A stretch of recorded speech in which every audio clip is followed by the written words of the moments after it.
Hello everyone, and today let's talk about the Meze 109 Pro.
All right, everybody, let's talk about build quality. And build quality on these is fantastic. One thing I like about Meze and I love about their headphones, and they're not the only brand that does it, but everything is rebuildable. The yokes here, you can buy replacement there. You can buy replacement headbands, obviously pads as well. Although the pads, I took one off to see how to take it off and put it, and it was a bear to put back on. But I finally got it. But yeah, the headbands are replaceable. Even this metal outer frame is replaceable should that get damaged somehow. Everything is effectively replaceable. It's kind of neat in that way. But very well made. Again, the best thing that I can say about them is they're luxurious. They feel very luxurious when touching them. Sort of like, if you've ever gotten a luxury car, I had the opportunity a few years ago to get into an Aston Martin, and everything you touched, from the steering wheel to the shifter to the radio controls, the climate control, the vents, the seat controls, everything just had this very premium, luxurious feel. And that's exactly what these seem to portray. They definitely do. But yeah, build quality, fantastic, fantastic for the money. I'm sure you could throw these things. I'm not going to, but I'm sure you could, and they'd survive the trip. Although the wood might get damaged. I've seen a few pictures online of these things scratched up. So, but other than that, yeah. All right, so I thought I would do a sort of a section covering comfort. And, you know, coming from Grados, and Grados are fairly light on my head. As I talked about in my video, I do have to adjust them down very much to their kind of in limit to sort of fit around my head. And it's probably not hard, it's probably not so easy to tell from the video, but I do have a wide head, a large head. So these actually fit fine. The cups do surround the ears, which is nice. They are technically an over-ear headphone. Isolation is basically non-existent, as you'd expect from an open back. I ended up getting a sort of an air purifier for this room, and I can hear it very well. I can hear all of it. Another interesting thing, and I'll talk about it here. I was going to talk about it in sound quality, but Grados are open back as well. However, I noticed with Grados, regardless of what you're doing, external noise or proximity to objects, it doesn't seem to affect the sound all that much, or at least I haven't noticed that. But with these, also are dynamic open back, very similar to the Grados, of course.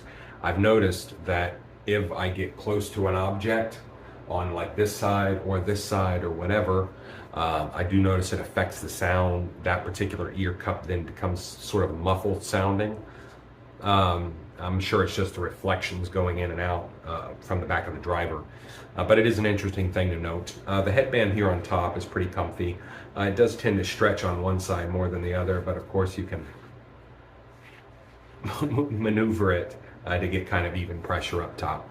But yeah, comfort-wise is pretty good.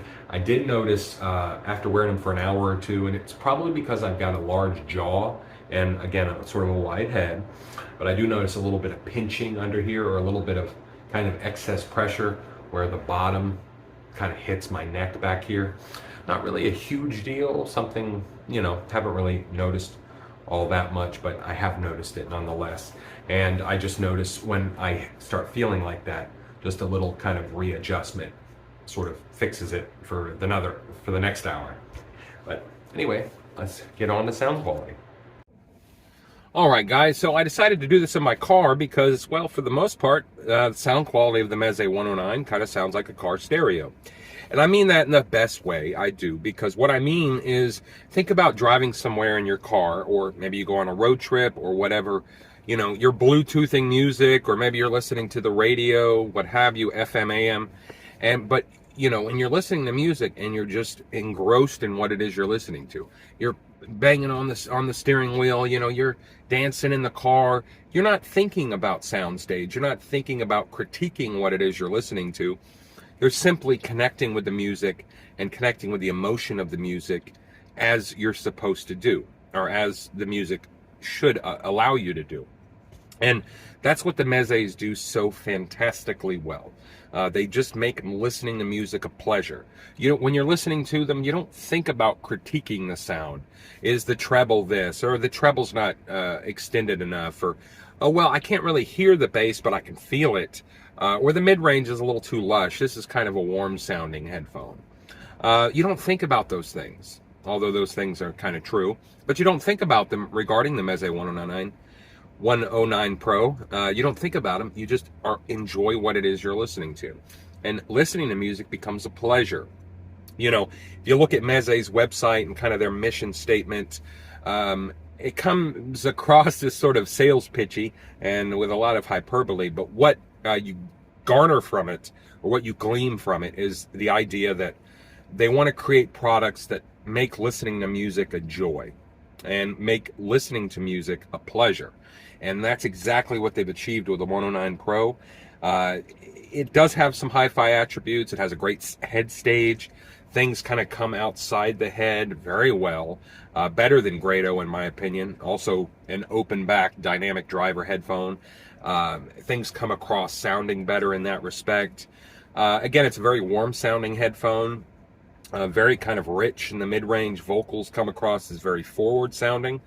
But not in a negative way. I mean, not to the detriment of the bass or the treble. Just the mid-range kind of comes across as very forward. Again, kind of a warm sound for sure. Although I paired them with a whole lot of things. I paired them with my vintage NAD 3020 and they sounded great. A little too rich maybe, but in any case, I enjoyed them with whatever I paired them with. They're a very easy drive. I think they're like 40 or 50 ohms, so basically anything can drive them, and I've used them on my crappy Asus laptop. That powered them just fine. Used them in a few other circumstances as well with low power, kind of just basic devices, and it seemed to work fine. So yeah, I mean, getting to the end of it, sound quality in terms of the Meze 109 is perfect. It's absolutely perfect. It's my favorite headphone I've ever had. Should be given the price, but more specifically, it gets my recommendation 100%. I really can't talk about it enough in terms of enthusiastically, in terms of just the sound quality I was getting. And again, just this pleasure of listening to music. You really don't want to stop listening to music. It's kind of like, if you ever had those periods in your life or moments where you eat something really good and it just hits you in a certain way. You just don't want to stop eating it. Even when you're full, you just want to continue to eat, gorge, gluttony abound. That's kind of what this does. It makes you become a glutton of music. All right, everybody. Well, that's it for the Meze 109 Pro, but I'm excited about them. I'm excited that I picked them up. They're a great headphone. A little bit different than the Grados, as I've said, but definitely great build quality, fantastic, very luxurious, and certainly worth the money, no doubt about it. But share your thoughts down below, of course, like, subscribe, all that kind of stuff. And as always, see you next time.